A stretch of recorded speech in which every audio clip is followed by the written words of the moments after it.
Itong mga araw na to pala mga boss ay meron tayong gagawin dito.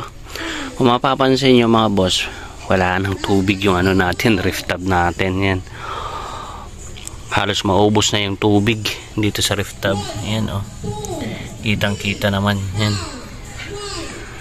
titignan natin oh, 1 inch na lang yung tubig dito sa ating reef tub. So kaya ang gagawin ko dito, tatanggalin ko tong mga isda. Yan, tapos yung mga halaman, kasi yung butas nito, hagilapin natin yung butas nito. Kailangan ko kasi makita yung mga butas nito kung bakit tumatagas. Bali, sayang naman kasi kung mapapabayaan natin to, yung mga full gold natin dito, siguro hundreds of fry na yung mga nandito, pati yung mga ano natin dito, yung mga malalaki natin mga isda. Yan, hundreds na rin yan. Kaya sayang naman kung pabayaan lang natin. So ang gagawin ko nga pala dito mga boss, itong ano na to, Yellow Tiger Mosaic natin, ita-transfer natin dito sa ginawa ko na banyera na ano, ito. Ayan, may naka-ready na pala tayo dito na paglalagyan. Bali banyera to, ginamit ko na para may transfer natin yung mga alaga natin mga isda dito na Yellow Tiger Mosaic. Tapos yung mga full gold natin dyan, dito naman natin ita-transfer. Tapos itong mga laman nito kasi hindi naman ganun kadami, halos makakaya pa namang bilangin. Bali itong mga to, ayan, itong mga tuxedo na to, ita-transfer ko sila dito. Ayan, dito saka dito. Ayan. So yan na lang muna yung gagawin ko ngayon, at mamaya iso-shortcut natin tong video natin at makikita nyo yung pagkatapos nito mga boss.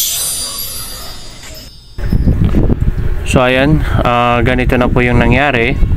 Bali natanggal ko na po yung mga damo dyan, yung mga halaman, at nilagay ko dito sa maliit na aquarium. Pinagsama-sama ko na dyan. Tapos kung makikita nyo yung reef tub dyan, medyo nakatagilid, or I mean nakaangat ng konti para yung tubig mapunta sa baba. Nang sa ganon is mas mabilis naman natin yan. Kung makikita nyo, naglagay ako ng bato doon. Tapos ayan nga, bali yung part ng tubig nandito sa may baba. Then nakuha ko yung mga iba. Ayan, yan yung second batch. Yung first batch po na ilagay ko na dito sa reef tub na isa. So madami po yan. Medyo nahirapan nga lang ako kasi pati yung mga maliliit na fry hinuli talaga natin. So kung makikita nyo mga boss, ito na yung mga tuxedo natin. Nailipat ko na dyan, dito ko nilipat. Tapos yung mga fry natin at yung mga full gold natin, ayan, ayan.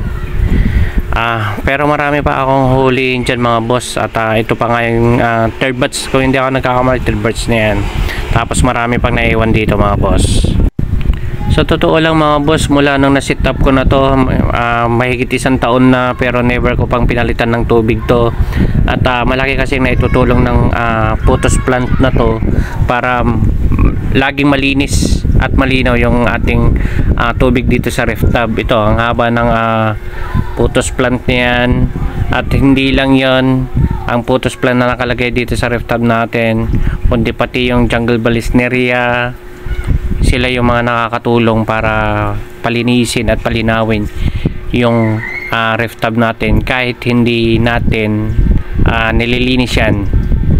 So ayan, ganyan nga yung itsura. Ganyan yung totally ganyan yung naging itsura, or ito yung itsura ng jungle balisneria na talagang nakakatulong.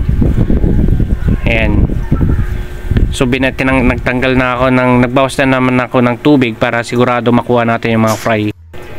So ayan na nga, kung nakikita nyo, after ko na matanggal yung lupa dyan sa reef tub na yan, nilinis ko na rin yung reef tub dyan.